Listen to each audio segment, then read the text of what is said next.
সাদমান ইসলাম শুধু test batter নন, তিনি চাইলে সাদা বলেও দেখাতে পারেন নিজের মুনশিয়ানা।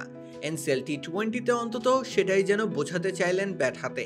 সিলেটের বিপক্ষে 49 রানে থেমেছে তার ইনিংস, তবে তার 150 স্ট্রাইক রেটের ইনিংসটি ছিল পুরোদস্তুর টি-20 ইনিংস।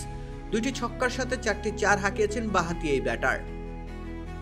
তার সাথে যোগ্য সঙ্গ দিয়েছেন আইচ মোল্লা। সাদমান না পারলেও আইচ ঠিকই হাফ সেঞ্চুরি তুলে নেন 160.61 স্ট্রাইক রেটে। এই দুইজনের ব্যাটিং দৃঢ়তার কল্যাণে ঢাকা মেট্রো স্কোরবোর্ডে যুক্ত হয় 20 ওভারে 161 রান।